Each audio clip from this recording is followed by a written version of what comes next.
जी महाराज भगवान को आशीर्वाद देने के बाद में कहने लगे कि अच्छा कन्हैया, तो अब हम चलें अपने घर को।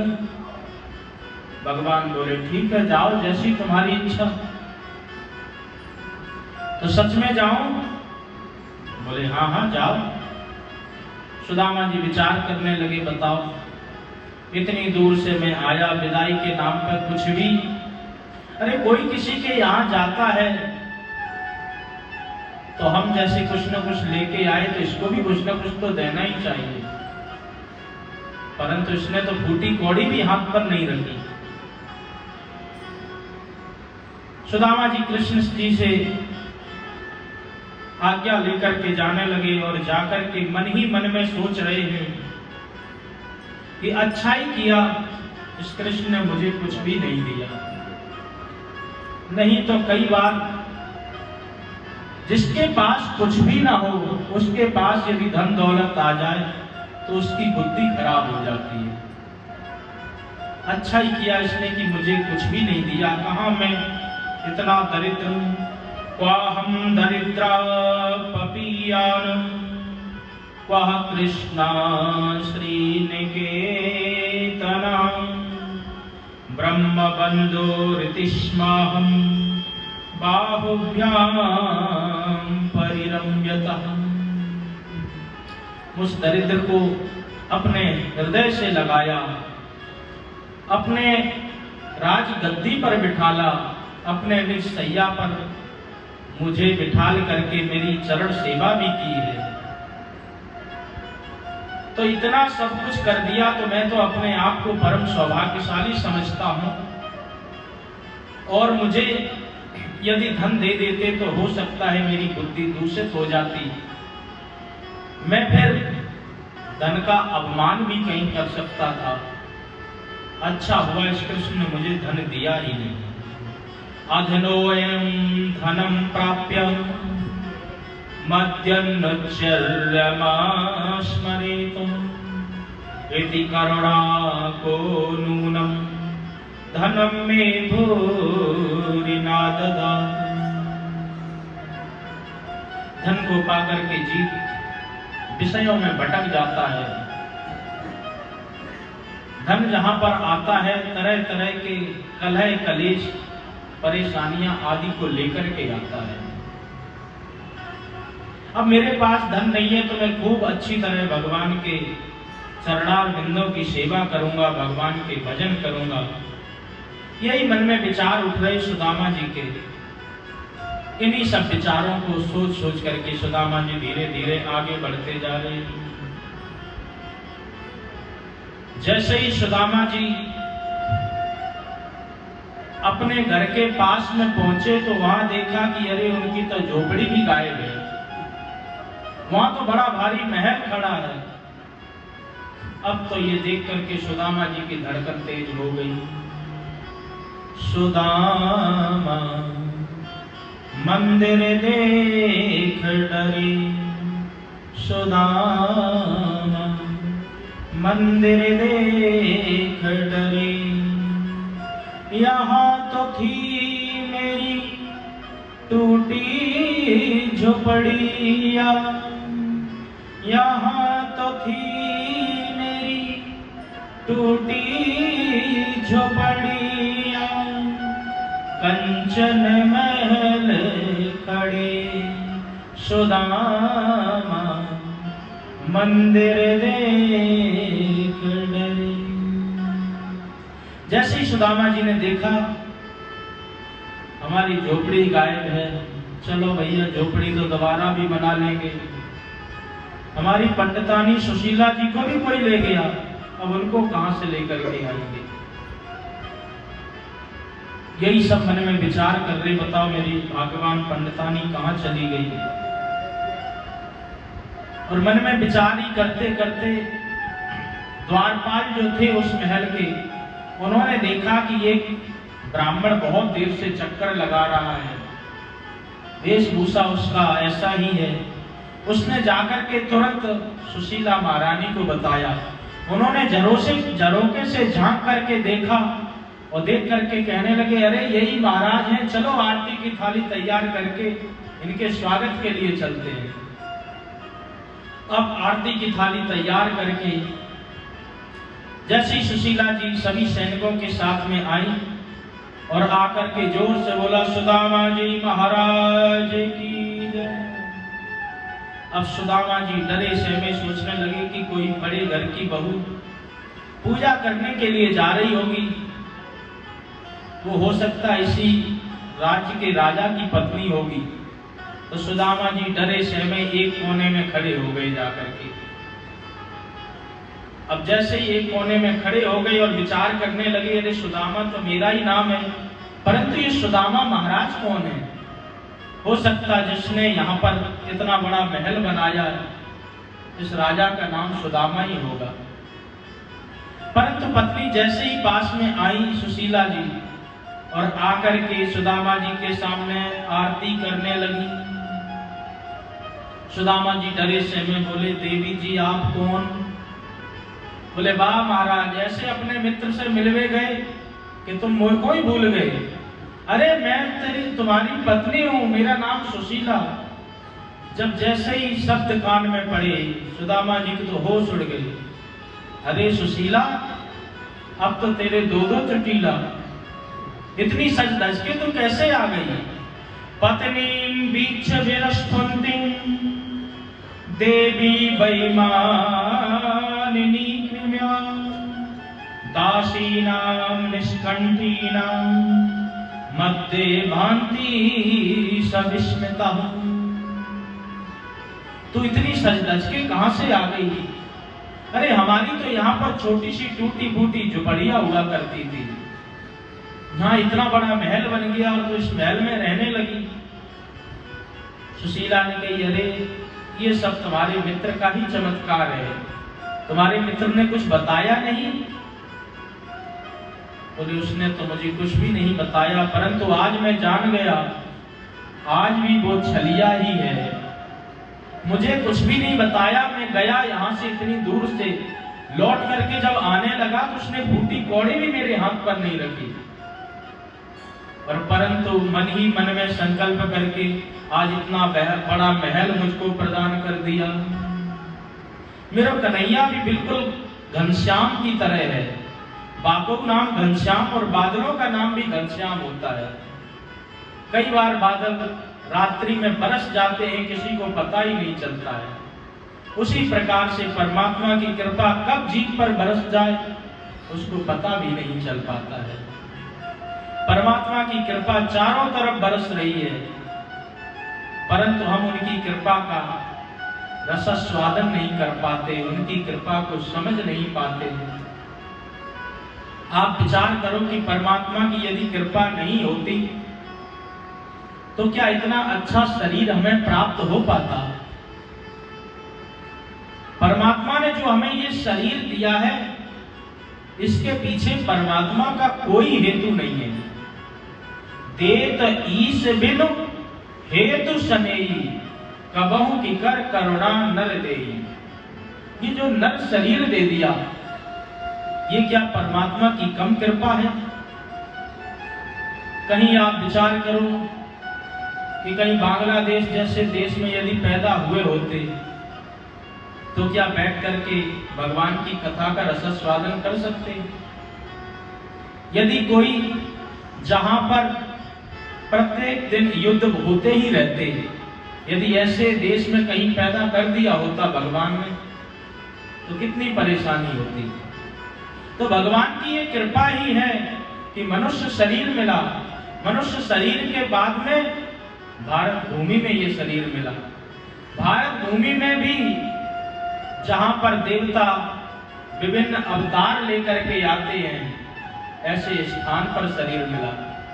और वहां शरीर मिलकर के आज आप वृंदावन के धाम में बैठ करके भगवान की कृपा को अपने ऊपर वर्षा होते हुए देख रहे हैं। उनकी कृपा के कारण ही आप यहाँ पर बैठे हैं, तो अपने आप को परम सौभाग्यशाली समझना चाहिए। सुदामा जी कहते हैं कि ये भगवान की कृपा पता नहीं चलती कि कब जीव के ऊपर आकर के बरस जाए। तो वही कृपा हमारे घनश्याम ने मेरे ऊपर बरसाई है। सुनते हैं तेरी रहमत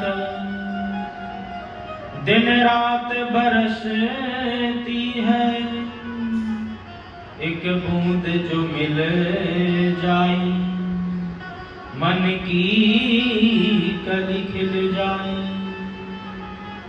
कृपा चारों तरफ से बरस रही है, परंतु उस कृपा को हम कई बार समझ नहीं पाते, और जब समझते नहीं हैं दूसरों के सुख वैभव को देख करके भगवान को कोसने लगते हैं। काल ही कर्म ही ईश्वर ही मिथ्या दोष लगाए। मान लो बाहर बरसात हो रही हो, बरसात में एक आप बाल्टी रख दें और एक लोटा रख दें, और जब बरसात बंद हो जाए तो लोटा कहे आकाश से कि तूने मेरे साथ भेदभाव किया, इस बाल्टी को ज्यादा दे दिया, मुझे कम दिया है। परंतु आकाश ने तो कोई भेदभाव नहीं किया। आकाश तो निरंतर बरसता रहा, परंतु बाल्टी में अधिक गहराई थी, अधिक क्षमता थी, ज्यादा योग्यता थी। लोटे में इतनी गहराई नहीं थी, क्योंकि उसका आकार छोटा था, बाल्टी का आकार बड़ा था, तो बाल्टी ने बहुत ज्यादा ग्रहण किया, लोटे ने कम ग्रहण किया। ये तो हमारे ऊपर है कि हमारी कितनी योग्यता है, हम कितनी उस कृपा को स्वीकार कर सकते हैं, कितनी कृपा को संभाल सकते हैं। परंतु परमात्मा की तरफ से कभी भी कोई भेदभाव नहीं होता है, सबके ऊपर बराबर कृपा बरसती रहती है। इसी प्रकार से सुदामा जी भगवान का मन ही मन में धन्यवाद करते और निरंतर अपने नित्य नैमित्तिक कर्म में लगे रहते हैं। प्रातःकाल उठ करके भगवान का भजन पूजन करने के बाद में ही भोजन आदि को ग्रहण करते हैं। दिनचर्या में सुदामा जी की जो निष्ठा है, ऐसी ही निष्ठा प्रत्येक वैष्णव की होनी चाहिए। इस प्रकार से सुदामा जी मन ही मन में भगवान का धन्यवाद करते हुए कहते हैं कि देखो, मुझ जैसे दीन को भगवान ने बंधु बना करके आज मुझको भी समर्थवान बना दिया है।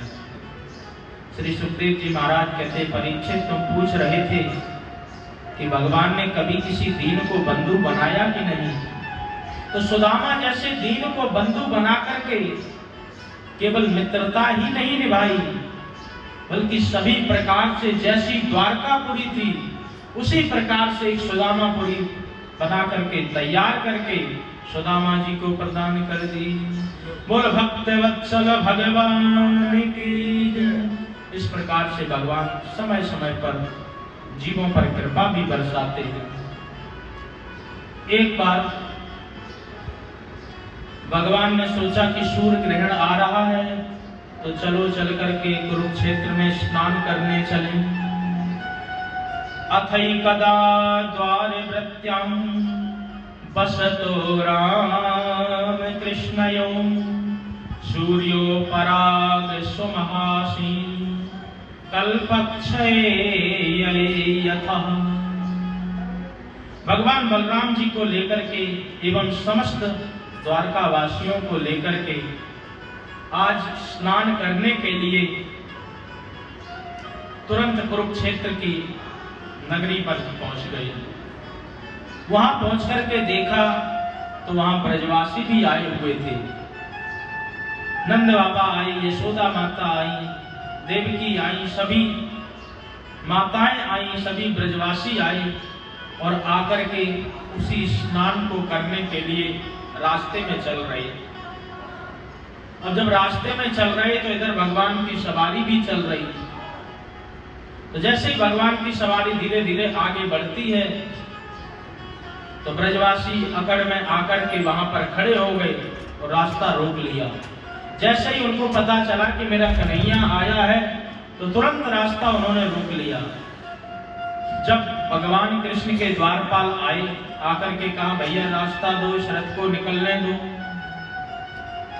बोले हम तो बिल्कुल रास्ता नहीं देंगे, जाकर के अपने महाराज से कह दो कि उसके बाप खड़े हैं रास्ते में, वो जगह नहीं दे रहे हैं।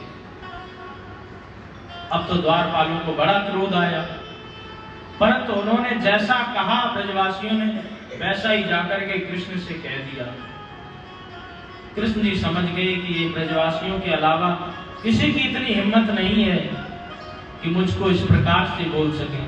भगवान तुरंत रथ से नीचे आए और आकर के ब्रजवासियों से जैसे ही मिले तो ब्रजवासियों के खुशी का ठिकाना नहीं रहा, मानो मृत देह में प्राणों का संचार हो गया हो। सभी ब्रजवासी हर्षित हो गए, आनंदित हो गए। भगवान उन ब्रजवासियों के साथ में बैठ करके वहीं कुरुक्षेत्र की भूमि पर बैठे बैठे उनको भी आनंद प्रदान करा रहे हैं।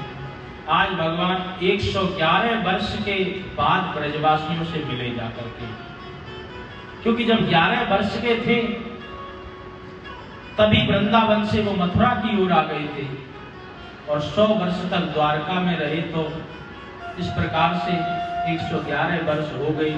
उसके बाद जाकर के भगवान सभी ब्रजवासियों से मिले। जब ब्रजवासियों से मिले तो ब्रजवासियों के आनंद का ठिकाना नहीं रहा। इधर भगवान को भी पता नहीं चला कि धीरे धीरे कब 3 महीने बीत गए। 3 महीनों तक वहीं पर कुरुक्षेत्र में ही रह करके ब्रह्म सरोवर का खूब स्नान करते हैं। वहीं पर ब्रजवासी भगवान की विविध लीलाओं का वर्णन भी करते हैं। भगवान भी प्रसन्न होते हैं, दाऊ दादा भी प्रसन्न होते हैं। इस प्रकार से खूब आनंदित हो रहे। एक दिन देवकी मैया ने भगवान से कहा कि मैंने सुना है तूने अपनी गुरु माता का मरा पुत्र जिंदा करके दे दिया। मेरे तो कंस ने 6 पुत्रों को मार दिया है और मैंने तो उनका ठीक से चेहरा भी नहीं देख पाया, मैंने अपना स्तनपान भी नहीं करा पाया। मुझ पर भी ऐसी कृपा कर मेरे भी पुत्रों को जीवित करके दे दे। भगवान ने कहा माता जी चिंता मत करो। भगवान तुरंत यम संयमनीपुरी गए और वहां जाकर के अपने 6 मरे हुए भाइयों को बोला कि कहा यमराज से कि इनको हमें वापस दे दो। यमराज ने कहा महाराज ये तो हमारे पास है ही नहीं, ये तो बलि के यहाँ पर सुतल लोक में पड़े हुए हैं। भगवान ने बलि को आदेश दिया। 6 पुत्रों को लाकर के जैसे ही देवकी मैया को दिया तो देवकी मैया के प्रसन्नता का ठिकाना नहीं रहा। एक एक करके देवकी मैया उन पुत्रों को दुलार करती हैं, उनको अपने स्तनपान कराती हैं। जैसे ही स्तनपान कराया तो स्तनपान करते ही एक एक करके 6 पुत्र वहां से अंतर ध्यान हो गए। देवकी माता घबरा करके कहने लगी कि अरे ये सब कहाँ चले गए। भगवान ने कहा कि इन सबकी मुक्ति हो गई। कैसे हो गई? बोले इन्होंने मेरा झूठा स्तनपान किया है, इसीलिए अब ये सब मेरे परम धाम के अधिकारी हो गए। पीत्वामृतम पयस्तस्याम पीत से संगदा भ्रता। मेरे झूठे स्तन को इन्होंने पान किया है तो अब ये सब मेरे ही धाम के अधिकारी हो गए, इसीलिए अब आप चिंता मत करो, अब इनकी मुक्ति हो गई। इस प्रकार से भगवान ने अपने भाइयों की भी मुक्ति करवाई। धीरे धीरे करके भगवान अपने द्वारकापुरी में वापस आए। सभी ब्रजवासियों से विदा ली, परंतु कोई भी ब्रजवासी विदा देना नहीं चाहता था। परंतु फिर सोचा कि अरे देना ही पड़ेगा विदा, अब तो ये वृंदावन लौट के नहीं जाएगा। तो भगवान सभी ब्रजवासियों से विदा लेकर के तुरंत द्वारकापुरी आए। द्वारकापुरी में आकर के अर्जुन के साथ अपनी बहन सुभद्रा का विवाह भी कर दिया। उस विवाह में दाऊ जी नाराज भी हुए, परंतु भगवान ने उनको भी मना लिया। उनको भी मना करके अच्छी तरह विवाह संपन्न कराया। इस प्रकार से अर्जुन का विवाह सुभद्रा जी के साथ भी हो गया। अब सुखदेव जी महाराज परीक्षित को कथा सुनाते हैं तो परीक्षित प्रश्न करते हैं कि महाराज एक बात बताओ आप कहते हो कि जो परमात्मा है ये निर्विकार है, निर्विशेष है, निराकार है, इसका न कोई आकार है न कोई रूप रंग है। शास्त्र भी कहते हैं कि बिन पग चले सुने बिन काना, कर विद कर्म करे विद नाना, बिन बाणी बक्ता सुर जोगी, आनंद रहत सकल रस भोगी। तो फिर श्रुति भगवती जो वेद आदि हैं ये इसकी स्तुति कैसे कर लेते हैं? जब उसका कोई रूप रंग ही नहीं है तो उसकी स्तुति गान कैसे की जा सकती है? तो सुखदेव जी कहते हैं कि ध्यान से सुनो, वेद भगवान किस प्रकार से स्तुति करते हैं नरकोटिक छंद में वर्णन किया।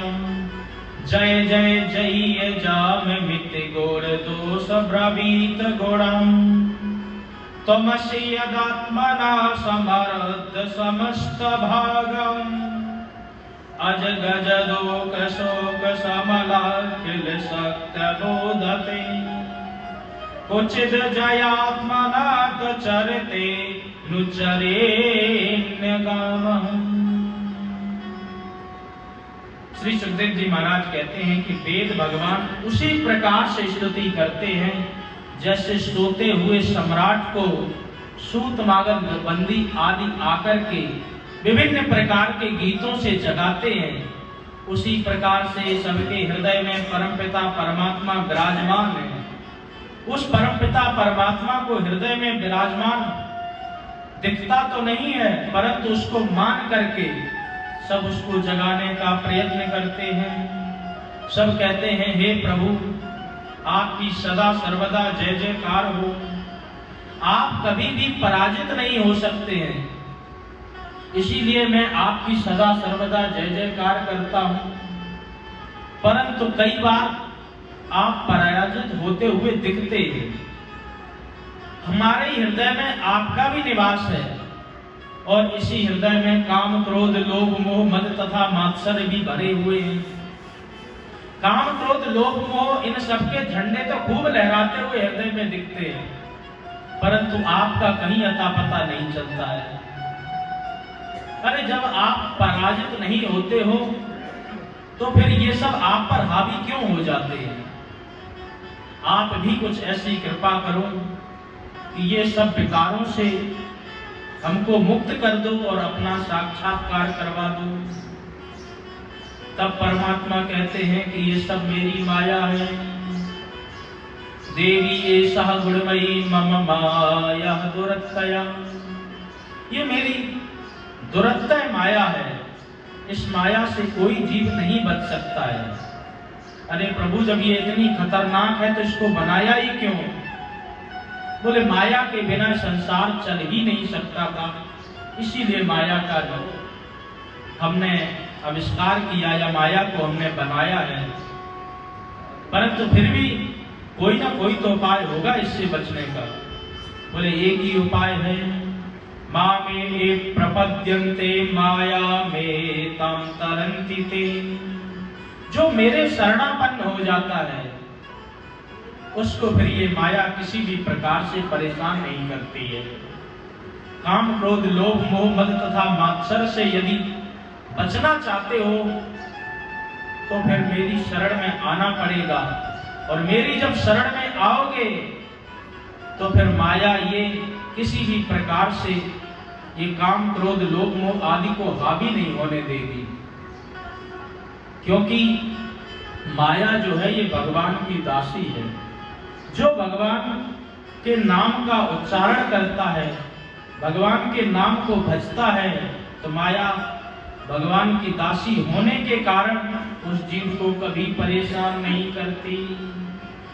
माया माया सब भजे पर माधव भजे न कोई, और जो कदापि माधव भजे तो माया चेरी होए। परंतु हमारा मन ऐसा है कि हम माधव को छोड़ करके माया के पीछे भगते रहते हैं, इसीलिए ये हमारे हृदय में विकारों का तो उद्वेग दिखता है, परंतु भगवान का जो साक्षात्कार है वो दूर दूर तक नहीं हो पाता है। इसी प्रकार से सभी वेद स्तुति जो कई बार नेति नेति करके चुप हो जाते हैं, वेद भगवती स्मृति श्रुति आदि, कोई कभी कभी उनका अच्छी तरह वर्णन भी करते हैं, अच्छी तरह स्तुति गान भी करते हैं। ऐसे ही वेद भगवान की प्रार्थना करते हैं, भगवान के गुणानुवादों का वर्णन करते हैं। इस प्रकार से परीक्षित जी को सुखदेव जी ने बताया कि वेद भगवान किस प्रकार से भगवान की स्तुति गान करते हैं। अब धीरे धीरे एक दिन अर्जुन के पास में भगवान आए, आकर के कहने लगे, अर्जुन मैं तो तुम्हारे यहाँ पर आता ही रहता हूँ, तुम भी हमारे यहाँ कभी चला करो। भगवान ने कहा, अर्जुन ने कहा जैसी आपकी इच्छा। तो अर्जुन भगवान के यहाँ पर पहुंचे। भगवान ने बड़ा भारी यज्ञ का आयोजन किया और उस यज्ञ को कर रहे थे। करते करते तभी देखा क्या कि एक ब्राह्मण आकर के भगवान को उल्टा सीधा कहने लगा। क्यों कहने लगा? क्योंकि उसके पास में एक सबसे बड़ा दुख था कि जब भी उसका पुत्र पैदा होता था, पैदा होते ही वो पालने सहित वहां से उड़कर के ऊपर चला जाता था। कोई भी उसका पुत्र जीवित बचता ही नहीं था। तो आकर के भगवान से कहने लगा, अरे ये सब जो है ना, ये तुम्हारे कारण ही होता है। राजा का जो पाप होता है वो प्रजा को भोगना पड़ता है, तो तुम्हारे कारण ही मेरा कोई भी खानदान नहीं बन रहा है, इतनी परेशानी हो रही है। बहुत बुरा भला जब भगवान को कहा, भगवान तो चुप रहे, परंतु अर्जुन को क्रोध आ गया। कहने लगे, अरे तुम मेरे प्रभु को ऐसा कैसे बोल सकते हो? मैं तुम्हारे पुत्रों की रक्षा करूंगा। उस ब्राह्मण ने कहा कि अरे जब बलराम नहीं रक्षा कर पाए, कृष्ण रक्षा नहीं कर पाए, शंकर प्रद्युम्न आदि ये सभी रक्षा नहीं कर पाए, तुम क्या रक्षा कर पाएगा? अब अर्जुन को और भी अपमान, अर्जुन कहने लगे, अरे तुमने मेरा नाम सुना है? अहम शंकर्षणो ब्रह्मन् न कृष्ण कृष्ण रेव च अहम व अर्जुनो नाम गांडीवम यस्य वै धनुः। अरे मेरा नाम अर्जुन है, मैं कृष्ण शंकर आदि नहीं, परंतु तुम मेरे इस गांडीव को देखो, इस गांडीव की टंकार से मैंने बड़े बड़े योद्धाओं के दांत कट्टे किए।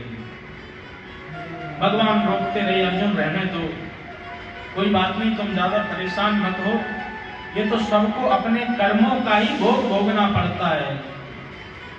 कर्मणा जायते जंतु कर्मणैव विलीयते। जो जैसा कर्म करता उसको वैसा ही भोगना पड़ता है। कोई नहीं सुख दुख कर दाता, निज कृत कर्म भोग सब भ्राता।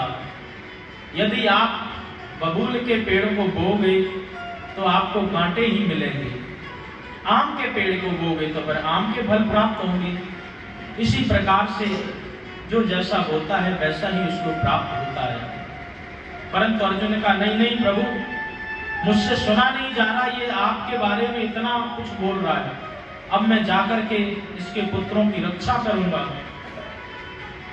तो ब्राह्मण ने कहा, तू सचमुच रक्षा कर लेगा कि नहीं?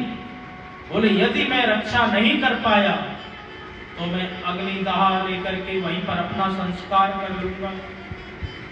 इस प्रकार से क्षत्रिय थे, तुरंत प्रतिज्ञा कर ली, ब्राह्मण के साथ में गए और जाकर के अपने गांडीव पर एक धनुष, एक बाण का आह्वान किया और जैसे ही छोड़ा तो छोड़ करके देखा हजारों बाण निकलने लगे उसी गांडीव से और बन करके एक बड़ा सा सुरक्षित पिंजड़ा तैयार हो गया।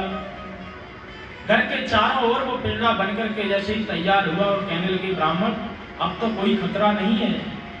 ब्राह्मण भी प्रसन्न हो गया, कहा कि जाओ आराम से अपनी पत्नी से कहो कि प्रसूति गृह में जाकर के आराम से बच्चे को जन्म दे, अब कोई खतरा नहीं होगा। जब जन्म दिया तो जैसे ही पुत्र पैदा हुआ, एक जोर से ऐसी आवाज हुई कि एकदम जाकर के वो जितना जो पिंजड़ा सुरक्षा घेरा बनाया था एकदम खंड खंड में बिखर गया और वहां से वो पुत्र उड़ करके फिर ऊपर चला गया। अब तो अर्जुन के होश उड़ गए, थोड़ी दूर तक पीछा किया, परंतु फिर भी पीछा जब नहीं कर पाए तो अपने आप को ही सोचने लगे कि धिक्कार है हमें। ब्राह्मण ने भी खूब खरी खोटी सुनाई, और खरी खोटी जैसे ही सुनकर के अर्जुन ने कहा, धिगर्जुनम रसाबादम धिगात्मश्लोघनो धनु, मुझ पर धिक्कार है, मेरे इस धनुष पर धिक्कार है। तुरंत वहीं पर चिता समाधि बनाई और बना करके अग्नि लगाई। जैसे ही अंदर जाने लगे तो तुरंत भगवान ने आकर के हाथ पकड़ लिया और पकड़ करके कहा कि अरे अर्जुन कहाँ जा रहे हो? बोले महाराज अब तो मुझे मरना ही पड़ेगा। मैंने इतने प्रयत्न करने के बाद भी इसके पुत्र की रक्षा नहीं कर पाई, और मैंने प्रतिज्ञा ली कि अगर इसका पुत्र जीवित नहीं लौट पाया तो मैं अग्नि समाधि ले लूंगा। तो मैं अग्नि समाधि ही लेना चाह रहा हूँ। भगवान ने कहा कि देखो चिंता मत करो, हम चलते हैं, चल करके इसके पुत्रों को वापस लेकर के आते हैं। भगवान अर्जुन को बिठाल करके यम संयमनीपुरी जाते हैं। आगे आगे अंधकार है तो भगवान ने अपना सुदर्शन चक्र छोड़ दिया। सुदर्शन चक्र के प्रकाश से भगवान पीछे पीछे चलते जाते हैं, और जैसे ही यम संयमनीपुरी में पहुंचे और पहुंच करके जोर से शंख बजाया, तो शंख बजा करके यमराज के होश उड़ गए, क्योंकि यम संयमनीपुरी पूरी डोलने लगी थी शंख के ही आवाज से। दौड़े दौड़े यमराज आए, आकर के कहा कि प्रभु आपका कैसे आगमन हुआ? भगवान ने सारी कथा बताई। कहा कि महाराज ये तो इनके पुत्रों की आयु इतनी ही थी, इनको ऐसा श्राप लगा था, इसलिए एक एक करके इनके पुत्र सब नष्ट होते जा रहे थे। भगवान ने कहा कि देखो अब जो भी कुछ है तुम्हें तो इनके पुत्रों को जीवित करके देना ही पड़ेगा। तो यमराज ने भी लाकर के पुत्र वापस किए। वही पुत्र लाकर के भगवान ने उस ब्राह्मण को दे दिए। इस प्रकार से ब्राह्मण के भी शोक संताप को हरण किया और अर्जुन के भी प्राण बचा दिए। बोल भक्त वत्सल भगवान की जय। इस प्रकार से भगवान द्वारका में रहकर के विविध लीलाएं करते हैं। एक दिन भगवान ने विचार किया कि 56 करोड़ का मेरा परिवार हो गया है, कहीं मेरे जाने के बाद ये परिवार इस धरती का भार न बन जाए, तो इसकी भी व्यवस्था करना चाहिए।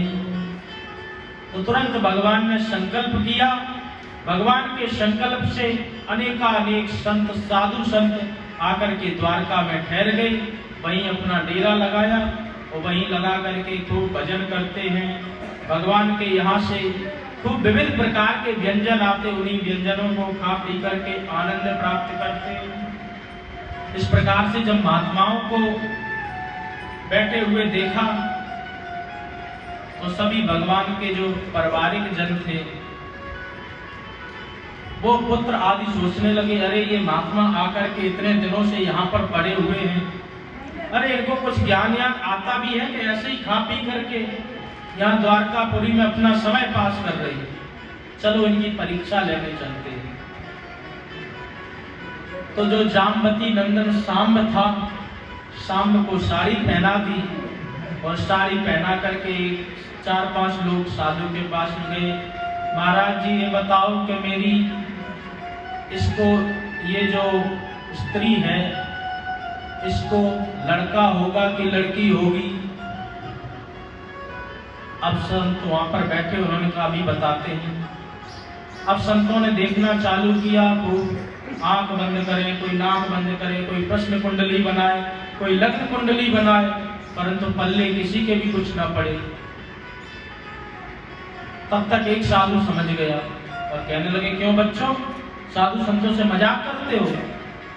तब तक दूसरा बोला, अरे महाराज नाराज काहे हो रहे हो? अरे बताना है तो बताओ, नहीं बताना है तो मना कर दो। तीसरा तब तक पीछे से वाला बोला, अरे ये बताएंगे क्या, जब आता होगा तब ना बताएंगे। वहीं पर दुर्वासा ऋषि बैठे थे। दुर्वासा ऋषि ने कहा, इधर आओ हम तुम्हें बताते हैं। हाँ महाराज आप बताओ। जैसे ही दुर्वासा ऋषि के पास में पहुंचे तो दुर्वासा ऋषि ने कहा कि ना बेटा होगा ना बेटी होगी, इसके गर्भ से एक मूषक पैदा होगा और वही तुम्हारे कुल के नाश का कारण बनेगा। जनस्यति वो मंदा मुसलम कुलनाशनम, एक मूसल पैदा होगा और वही तुम्हारे वंश के नाश का कारण बनेगा। इतना सुनकर के तो बच्चे एकदम घबरा गए। शाम की धोती खोल करके देखी तो सचमुच वहां पर मूसल निकल पड़ा। अब तो उस मूसल को देख करके सब बच्चे घबरा गए कि अरे यहाँ पर तो मूसल था नहीं, इनके कहने से यदि मूसल प्रकट हुआ है तो जरूर कुछ न कुछ ये हमारे कुल के नाश का कारण बन जाएगा, यही हमारे कुल का नाश कर देगा। रोते रोते सभी आए, आकर के महाराजा उग्रसेन को बताया। उग्रसेन ने भी पहले बहुत बच्चों को डांटा कि साधु संतों का इस प्रकार से अपमान करते हो, पर अंत में उसी मूसल को पिसवा करके समुद्र के किनारे गिरवा दिया। जैसे समुद्र के किनारे गिरवाया तो धीरे धीरे वही एरका नाम की घास के रूप में उत्पन्न हो गई। एक छोटा सा टुकड़ा समुद्र के पास में गिरने से मछली ने निगल लिया। मछली को बहेलिया पकड़ करके ले गया और उसी बहेलिये ने उस टुकड़े को अपने बाण पर सजा लिया। इधर भगवान को सब कुछ पता चल गया, परंतु किसी ने भी भगवान को कुछ भी नहीं बताया। जो कर्तुम अकर्तुम अन्यथा कर्तुम स ईश्वरा है, सब कुछ करने में समर्थ है, परंतु भगवान को न बता करके अग्रसेन को बताया जा करके। अग्रसेन को जो समझ में आई वैसा ही किया।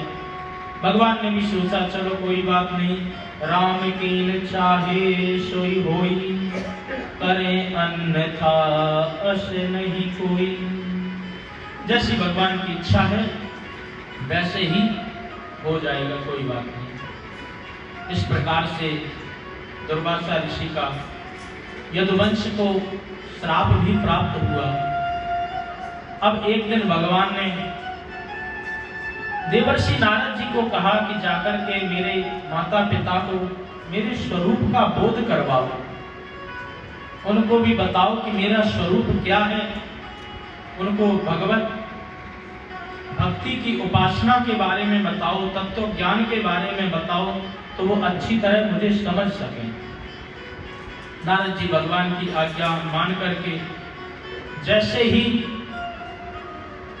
वसुदेव जी के पास में पहुंचे तो वसुदेव जी ने हाथ जोड़ करके प्रश्न किया, महाराज ये भगवत धर्म क्या होता है? तो नारद जी कहने लगे कि ध्यान से सुनो। यही प्रश्न एक बार महाराज जनक ने नव योगेश्वरों से किया था। तो नव योगेश्वरों ने एक एक करके अच्छी तरह इन सभी प्रश्नों के उत्तर दिए। नव योगेश्वर कौन है? बोले ये भरत जी के ही 9 छोटे छोटे भाई, वही आगे चल करके नव योगेश्वर बने, जिनका नाम कवि, हरि, अंतरिक्ष, प्रबुद्ध, पिप्पलायन, अहिरहोत्र और द्रुमिल, चामस, करभाजन आदि है। यही नव योगेश्वर बने। और जब जनक जी के दरबार में पहुंचे तो जनक जी ने इनका सबका पूजन किया और पूजन करके प्रार्थना करने लगे। दुर्लभम मानसो देहो देहिनाम क्षणभंगुरः तत्रापि दुर्बलम मन्ये वैकुंठ प्रिय दर्शनम। महाराज ये मनुष्य देह इतनी दुर्लभ है, तो इस मनुष्य देह से भगवत धर्म की उपासना किस प्रकार से की जाए? तो एक एक कवि एक एक करके उत्तर देने लगे। तो सबसे पहले जो नव योगेश्वर थे उन्होंने कहा कि देखो ध्यान से सुनो, भगवान की उपासना उसी प्रकार से करो जैसे करनी चाहिए। बताओ महाराज कैसे करनी चाहिए? तो कायेन वाचा मनसेन्द्रियेण वा बुद्ध्यात्मना वा प्रकृते स्वभावात् करोति यद्यत् सकलं परस्मै नारायणेति ते समर्पयामि। कायेन वाचा मनसेन्द्रियैवा, अपने शरीर से भगवान की सेवा करो, मन से और अपनी इंद्रियों से भगवान का निरंतर चिंतन करते रहो, बुद्धि से अपनी बुद्धि को भगवान के ही चरणों में निवेशित करो। भगवान गीता में भी कहते हैं मम बुद्धि निवेशयामि, अपनी बुद्धि को मुझ में निवेशित करो तो तुम्हारी ये बुद्धि कहीं भी संशय उत्पन्न नहीं करेगी। इस प्रकार से अच्छी तरह ये शरीर समाप्त हो उससे पहले आपको भगवत कृपा को प्राप्त कर ही लेना चाहिए, परंतु भगवत कृपा प्राप्त करने में सावधानी बरतो। इस प्रकार से भगवान की सेवा अर्चना करो। बोले जैसे राजा के पास में बैठा हुआ मुनि बही खाता को लिखता जाता है, यदि कोई नुकसान हो तो भी राजा का होगा, कोई लाभ होगा तो भी राजा का ही होगा, उसमें अपने निहित स्वार्थों को मत चिपकने दो। जैसे बैंक में बैठा हुआ कैशियर, आप पैसा लेने के लिए जाते हो, कितने भी आप पैसा बैंक से निकाल करके लाओ तो उस कैशियर को कभी दुख नहीं होता, कितने भी आप जमा करके आ जाओ तो कभी खुश नहीं होता है, क्योंकि उसको अच्छी तरह पता है कि ये जो पैसा है ये आपका ही है, आप इसको निकालो या रखो, हम तो केवल कार्य करता है, देख देख करने के लिए है। इसी प्रकार से भगवान की सेवा अर्चना करो, सेवा पूजा करो, परंतु अपने निहित स्वार्थों को, अपने अभिमान को कभी भी उसमें चिपकने मत दो। यदि इस प्रकार से आप भगवान की सेवा करोगे तो फिर आपको किसी भी प्रकार से दुख नहीं होगा, हर्ष नहीं होगा। निरंतर पादम भुजो पासद मंत्र नित्यम, सदा सर्वदा आपका जो मन बुद्धि इंद्रियां हैं ये सदा सर्वदा आपकी भगवान के चरणों में लगी रहेंगी। सबसे बढ़िया यही भगवत धर्म है, और भगवत धर्म को प्राप्त करते करते आप परम पिता परमात्मा की प्राप्ति कर लें, तभी समझो आपने भगवत धर्म को प्राप्त कर लिया है। महाराज परम पिता परमात्मा की प्राप्ति कैसे हो? बोले उसके लिए अनेक साधन हैं, ज्ञान मार्ग है, भक्ति मार्ग है, निष्काम कर्म योग आदि है। तो जो ज्ञान मार्ग है वो थोड़ा सा कठिन मार्ग है। कठिन मार्ग ये समझो कि ज्ञान मार्ग में कभी कभी ज्ञानी अवमान, ज्ञान के ही अवमान में उलझ करके वहीं रह जाते हैं और उनसे भगवत कृपा और भगवत प्राप्ति का जो प्रयत्न है वो छूट जाता है। आप इस प्रकार से समझो कि जो ज्ञान मार्ग है ये बंदर के बच्चे की तरह है, क्योंकि ज्ञान में आपको ज्ञान को पकड़ करके रखना पड़ता है। जैसे बंदर का जो छोटा सा बच्चा होता है, जब भी बंदर उसकी जो बंदरिया है जब वो चलती है तो छोटा बच्चा उसकी पीठ पर सवार हो जाता है और उसको अच्छी तरह पकड़ करके रखता है, परंतु बंदर जब छलांग लगाता है तो कभी कभी बंदर के हाथ से डाली छूट भी जाती है तो बच्चा वो नीचे गिर जाता है। उसी प्रकार से जो ज्ञान योग है, ज्ञान योग को पकड़ करके जब जीव परमपिता परमात्मा की प्राप्ति करने के लिए आगे जाता है तो कई बार उसी ज्ञान अवमान में पड़ करके, उसी ज्ञान में उलझ करके भगवत प्राप्ति को छोड़ देता है। और दूसरा जो भक्ति योग है, परंतु कई जो बिरले होते हैं वो ज्ञान मार्ग से भगवान को प्राप्त भी कर लेते हैं। आदि शंकराचार्य जी ने ज्ञान मार्ग से ही भगवान को प्राप्त किया है। एको ब्रह्म तो दियो नास्ते, वो ब्रह्म की पूजा। ऐसे अनेक संत हुए हैं जो ज्ञान मार्ग से ही भगवान की प्राप्ति कर लेते हैं, परंतु ज्ञान मार्ग में बड़ी कठिनाई है। दूसरी तरफ जो भक्ति का मार्ग है, वो भक्ति के मार्ग को आप बिल्ली के बच्चे की तरह समझो, क्योंकि भक्त जो होता है वो अपने आप को भगवान के अधीन कर देता है। जैसे छोटा बिल्ली का बच्चा होता है, जब बिल्ली कहीं जाती है तो बिल्ली का बच्चा बिल्ली को नहीं पकड़ता है, अभी तो बिल्ली अपने मुख में दबा करके उस बच्चे को लेकर के दूर कहीं चली जाती है। वही बिल्ली के दांत से, उन्हीं बिल्ली के जो दांत हैं उनमें इतनी शक्ति होती है कि वो किसी को भी चीर फाड़ कर सकते हैं, परंतु जब अपने बच्चे को पकड़ती है तो उसको खरोंच भी नहीं आने देती है। उसी प्रकार से आप बिल्ली के बच्चे की तरह अपने आप को भगवान के अधीन कर दो और बस जो नवदा भक्ति श्रवणम कीर्तनम विष्णु स्मरणम पाद सेवनम अर्चनम बंदनम दास्यम सख्यम आत्म निवेदनम, जब आप अपने आप को आत्म निवेदित कर देते हो तो भगवान ही आपका हाथ पकड़ करके अपने धाम का तुम्हें अधिकारी बना देते हैं। तो ज्ञान मार्ग की अपेक्षा भक्ति मार्ग थोड़ा सहज है, भक्ति मार्ग से आप भगवान को प्राप्त कर सकते हो। तीसरा है निष्काम कर्मयोग। निष्काम कर्मयोग की परिभाषा यही है कि कायेन वाचा मनसेन्द्रियैर्वा, अपने आप प्रत्येक अंग से मन बुद्धि चित्त अहंकार आदि सभी से परमात्मा की सेवा करें, परंतु किसी भी प्रकार से अवमान को चिपकने नहीं दें। चित्त से चिंतन ब्रह्म का, देह से करे सत्कर्म और वाणी सत भाषण करे, यही है मानव धर्म।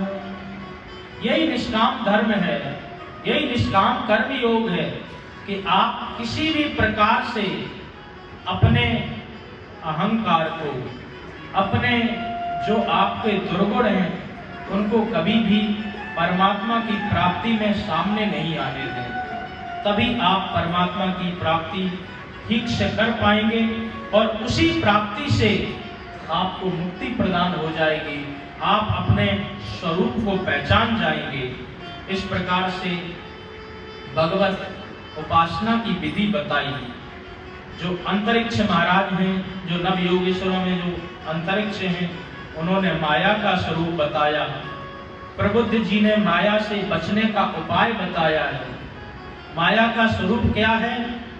बोले माया का स्वरूप है कि जैसा है वैसा ना होकर के कुछ और भाषित करा दे, उसी का नाम माया है। मां माने नहीं, या माने है। जो है नहीं उसी को ही भाषित करा दे, उसी का नाम माया है। जादूगर क्या करते हैं? ये माया का ही तो खेल दिखाते हैं। पल में आप आंख बंद करो तो नोटों की गड्डी पैदा कर देते हैं, तरह तरह की मिठाई आदि निकाल करके दे देते हैं, और जैसे ही खेल खत्म हुआ तो वही कटोरा लेकर के भीख मांगने लगते हैं। यही माया का काम है। माया जो है नहीं, कई बार माया रस्सी में सांप का भ्रम उत्पन्न कर देती है, असत संसार को सत्य बता देती है। हम सबको पता है कि हम सब मरण धर्मा हैं, परंतु उधर माया हमें जाने ही नहीं देती, कभी हमें विचार ही नहीं करने देती है। तो ये माया का स्वरूप है। तो माया से बचने का उपाय क्या है? तो प्रबुद्ध नाम के योगेश्वर बताते हैं कि माया से बचने का उपाय है कि आप किसी जगे हुए संत सद्गुरु की शरण लें। संत सद्गुरु की शरण से वो आपको माया से बचने का उपाय बताएंगे और आपके आत्म स्वरूप का जब बोध कराएंगे तो फिर आप माया से पूरी तरह बच जाएंगे। पिप्पलायन जी हैं, उन्होंने इंद्रियों के बारे में बताया कि इंद्रियों पर संयम किस प्रकार से किया जाए। बोले इंद्रियों पर संयम करने के लिए जीव को यही समझना चाहिए कि ये जो शरीर है एक प्रकार का रथ है। इसमें जो 5 ज्ञानेंद्रियां, 5 कर्मेंद्रियां हैं, ये समझे कि उस रथ के घोड़े हैं। जो मन है ये लगाम है, जो बुद्धि है ये सारथी है, और जो आत्मा है वो स्वयं रथी है। आत्मा बुद्धि को निर्देश देती है, बुद्धि मन को निर्देशित करते हैं और मन इंद्रियों को निर्देशित करती है। तो आत्मा के ही अधीन जीव को हो जाना चाहिए, क्योंकि मन की परिभाषा क्या है? बोले संकल्पो विकल्पो ही मनः, आपके मन में संकल्प और विकल्प उत्पन्न होते रहते हैं। ये कर लूं, ये नहीं करूं, ये करूं या इस रास्ते से करूं या इस रास्ते से करूं, कोई ना कोई विकल्प मन में पैदा होता ही रहता है। और जो बुद्धि है, बुद्धि की परिभाषा क्या है? बोले संशयात्मक बुद्धि, बुद्धि संशय उत्पन्न करती है कि अगर हमने इसको किया तो इससे क्या लाभ हानि होगी, इसको किया तो इससे क्या लाभ या हानि आदि होगी, तो वो संशय उत्पन्न करती है। तो संशय और विकल्प निर्विकल्प से बच करके अपनी आत्मा को पूरी तरह समर्पित अपने आप को कर देना चाहिए, तभी आप इंद्रियों पर संयम अच्छी तरह पा सकते हो। देखना इंद्रियों के ये घोड़े बढ़े, इसमें हरदम ये संयम के कोड़े पड़े, अपने रथ को सुमार्ग चलाते चलो, कृष्ण गोविंद गोपाल गाते चलो, अपने मन को प्रभु में लगाते चलो। इस प्रकार से आप इंद्रियों पर संयम कर सकते हैं। द्रुमिल नाम के योगेश्वर ने बताया कि पृथ्वी में जो परमाणु अणु आदि है, इसी प्रकार से भगवान की जो सत्ता है चारों तरफ से फैली हुई है। उस सत्ता को अच्छी तरह समझ करके, अच्छी तरह स्वीकार करके परमात्मा को समझना चाहिए। एक योगेश्वर ने बताया कि आकाश अनंत है, उसी प्रकार से परमात्मा भी अनंत है। उस परमात्मा अपने आप को अंत में, ये जो संसार है ये अंतमय है, इस अंत से अपने मन को हटा करके उस अनंत में लगाना चाहिए, तभी भी आपका कल्याण हो जाएगा। इस प्रकार से एक एक करके नव योगेश्वरों ने अच्छी तरह वर्णन किया और वर्णन करके बताया। यही प्रश्न जब वसुदेव जी महाराज ने नारद जी से किया तो नारद जी ने एक एक करके सारी बात बताई। वसुदेव जी भी इन सबको समझ करके बहुत आनंदित हुए और भगवान के स्वरूप को अच्छी तरह समझ गए। बोल भक्त वत्सल भगवान की।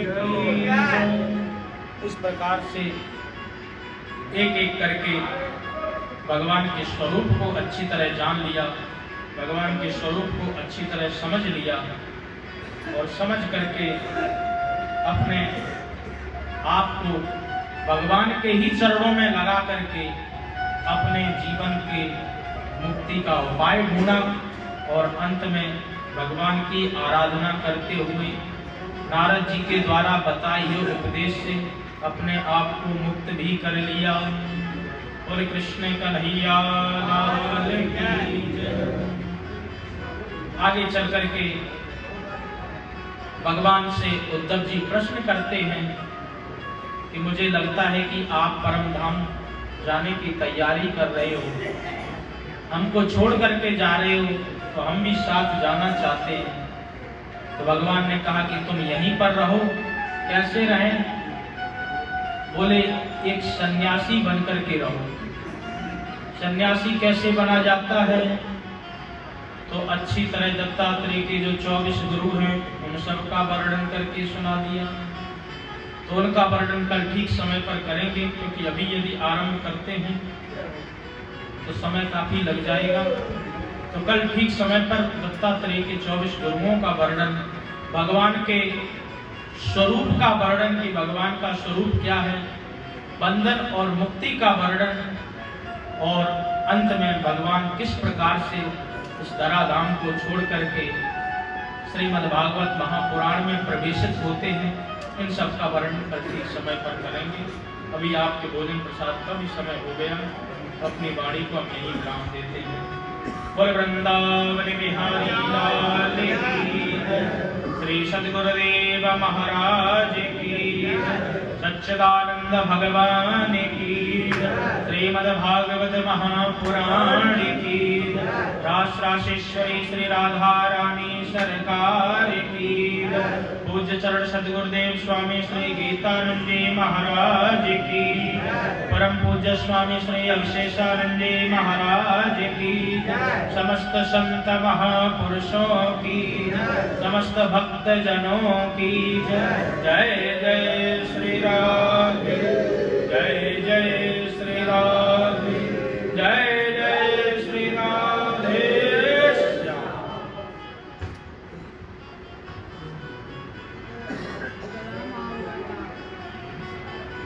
व्यास जी महाराज